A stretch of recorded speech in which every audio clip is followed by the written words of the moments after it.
So recently, actually, as of several hours ago, Silver-Quill did a video called Digi Déjà. Basically, it was his way of discussing what's been going on thanks to the unintentional release of the episodes that are scheduled to air towards the end of the season slash the series. And he gave his thoughts on it because something similar happened when it came to the Digimon series, the first two seasons, actually the end of the first two seasons in the original cast. And basically the one thing that Silver-Quill touched upon in this video was, yes, just like fans are reacting now, those that have seen the episodes, and how they feel about, some of the changes, some of the directions that they took with characters and stuff. He points out that Digimon fandom, or the fandom of Digimon, felt very similar in a sense because of how certain main characters were shifted around and, shipped and paired up with characters you didn't expect them to be paired up with. Like, if you followed the original, Digimon, you would think, as he pointed out, that Tai and Sora would end up together. But instead, you get Matt and Sora, or at least you get the implication. He did mention that Yoli and Ken were the only ones that were confirmed to have become a couple, become married. And he pointed out all the other, things and changes that occurred in the characters' lives from both seasons. And, how fans reacted to some of them in a very mixed way. Some liked them, some didn't. But the one thing Silver-Quill did point out was the fact that even after it was all said and done, in the second season, the original crew and all that were phased out. And although fans petitioned back then and even up till recently, about 5 years ago, to kind of, have the staff rewrite or reconstitute or recontinuity or reimagine in some way, redub the final episode, the final scene, into be something more different along the lines of what they were hoping for. The one thing Silver-Quill brought up was, despite that, one thing that fans have done even to this day is they've written their own stories that take place afterwards. Like like with Matt and Sora, he, the best, he didn't really say it to this manner, but basically the best example he gives is fans could take something like that and say, okay, just because they were seen together in one scene with their kids doesn't mean they're together. There's no implication or anything like that. That, instead, Sora's, is with Tai, or TK, with Tai, I think. Yeah, with Tai. She's with Tai. She's not with Matt. This, Matt and Sora were just in one scene together to kind of throw fans off, but it's not true. She's really with Tai. Stuff like that. And I'm kind of happy that Silver-Quill did this video because not only does it kind of acknowledge what the MLP fan base is capable of doing after this show is all said and done, and it goes into its reruns so that those that are new to the fandom in recent years, if they don't have Netflix, which they should, or if they don't have the DVDs, the seasonal DVDs, they can catch up in a very natural, organic way from beginning to end. Like I said, and when it comes to like the MLP fan base, when the series is all said and done, and like I said, in its reruns, to the point that if people don't have Netflix, which they should, and if they don't have the seasonal DVDs, they'll be able to catch up on the episodes organically and naturally for the first time, like, it's all new to them, so they can get a better idea. And like I said, I'm glad Silver-Quill did this, because it's ironic that he did this, because one of the things I discuss, and a lot of people have... Sorry about that, but like I said, I'm glad that Silver-Quill brought this up, because ironically, myself and many others were pointing this out, including Dr. Wolf, in a way, that with Dragon Drop, airing over the weekend, officially, finally, here in the U.S., people, as I've said in the video earlier, yesterday, basically fans speculate, look at Dragon Drop as one of those episodes that is viewed from different perspectives. For example, as I've said, fans could view it as an episode that ended the Parity ship, finally put it to a close. Some fans like myself and many, many, many others, more than I can count, look at it as an episode that strengthened and reinforced the Parity ship.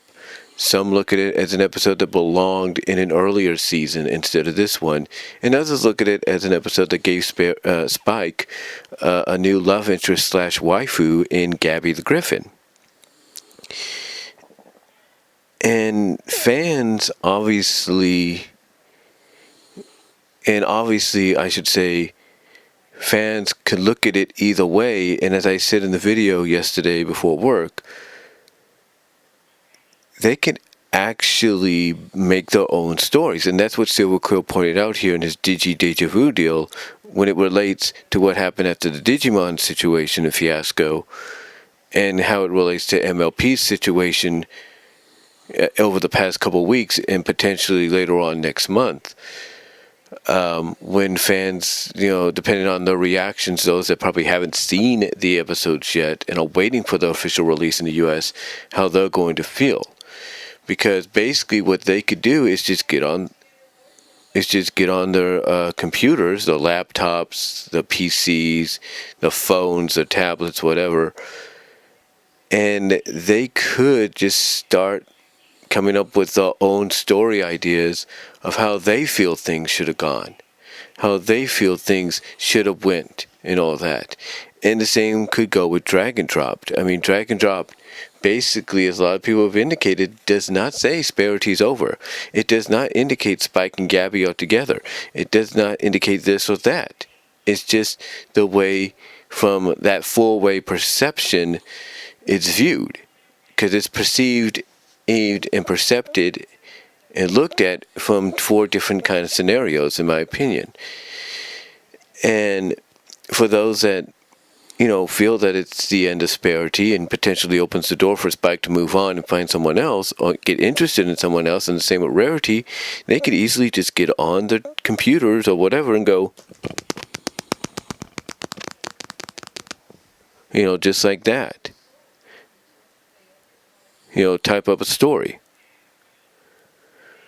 Type up a story of, of what they feel is the next step for those characters. And the same with those like myself and many, many, many, like I said, more than I can count, fans that feel the episode strengthen and reinforce Parity. Same thing, they can get on the laptops or whatever and just type up a story of how it expands and how this episode itself, this moment itself, kind of strengthened it and made it into more than just a friendship now. Some kid, again,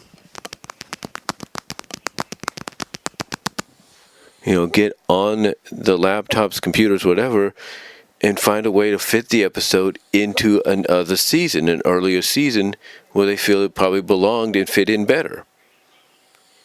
And as far as, potentially it opening the door for Spike to have a new love interest / waifu in Gabby the Griffin, once again, it opens that door.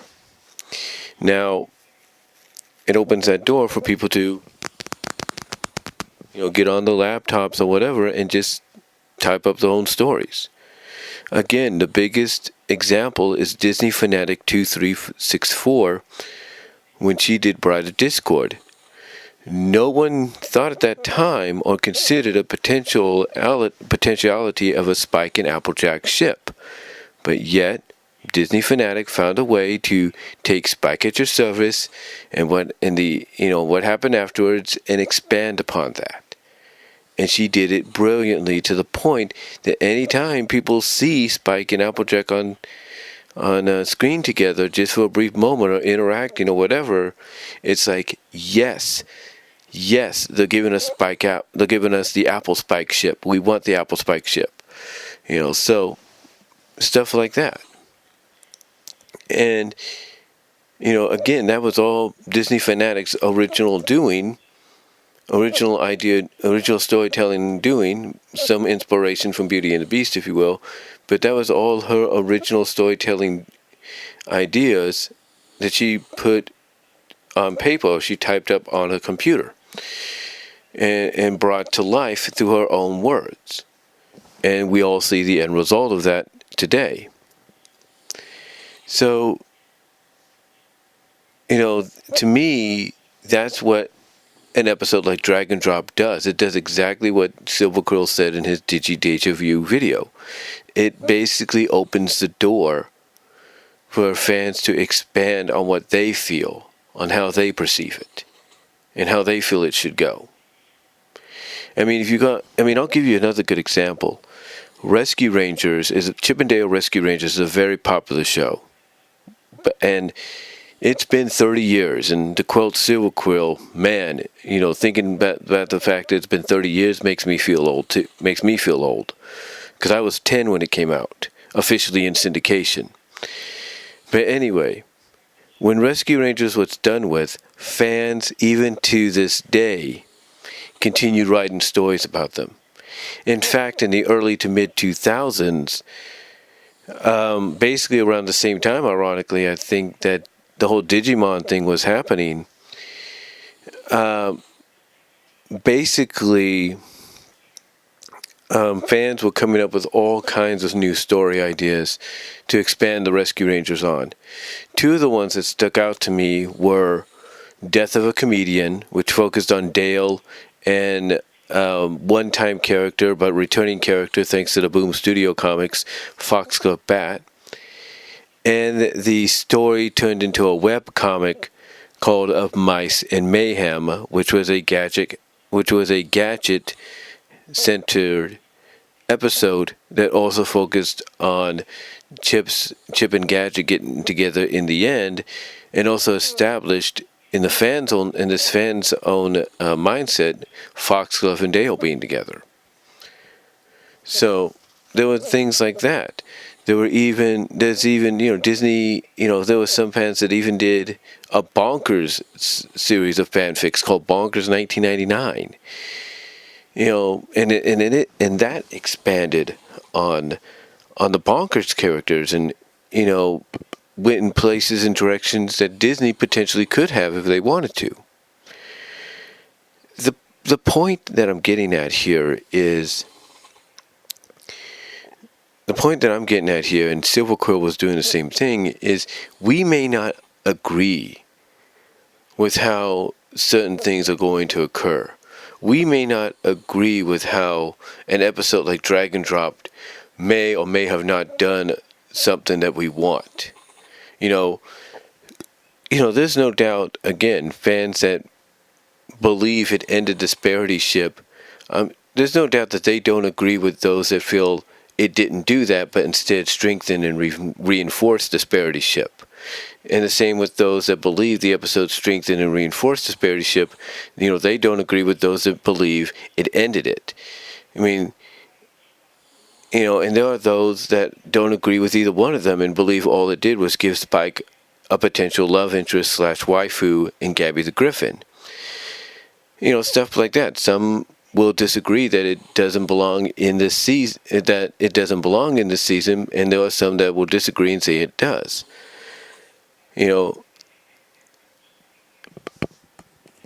So basically, like I was saying, this is what Silver-Quill brought up. The fact is, fans potentially potentially, if they want to, have the ability, even if they don't agree with certain scenarios, write their own adaptations, their own conclusions, stuff like that, in the future. And, with Dragon Dropped is one of those, like I said, one of those episodes that has that kind of, opportunity given to the fans, that they can come up with their own scenarios in the future. So, whether, they want to write a story that kind of, like I said earlier, expands on Spike and Rarity and the Parity ship coming to an end and them going their separate ways to find new potential love interests. Those, then of course you got the other side, the other group that believes it strengthened and reinforced it. And they can write stories based around that, based after it, and how it did get stronger and be stronger than before. And then you have, like I said earlier, you have fans that could potentially write stories to try to fit it in, or write scenarios where they could fit in the story in an earlier season, or to take place in an earlier season. And then there are those that have the ability to write stories where basically you can expand on Gabby being that new waifu and love interest of Spike's. So, and again, I thank Silver-Quill for doing the video he did, because this is exactly what needs to be addressed. The fact that we as fans may not agree with the outcomes, may not agree with the implications, the straight out acknowledgments and all that, but we have the power to change things.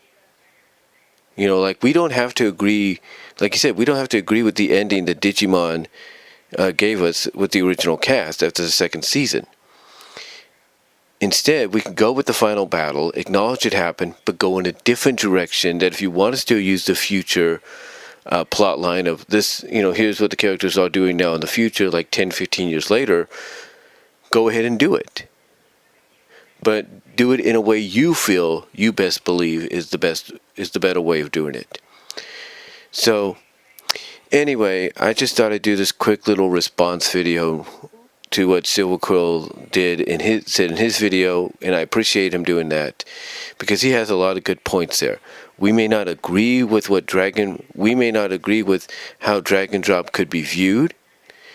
Either we agree it ended Parity, it reinforced and strengthened it, it belonged to another season, it, basically, teased a new waifu for Spike, whatever. We ourselves as fans have the power and ability to write our own thoughts to it, our own conclusions, our own extensions and story-wise of what could potentially be. And the same is probably going to go for the rest of the series and the characters when the series is all said and done. So, anyway, again, I want to thank Silver-Quill for doing this. I want to thank Dr. Wolf for doing his video. And let me know what you guys all think, though, down below. Comment if you like. Check out Silver-Quill's Digi Déjà video and his thoughts. And you kind of see where he's coming from and where I got why kind of and kind of where my response to him is coming from as well. So let me know what you guys all think down below. Comment if you like. And I am out.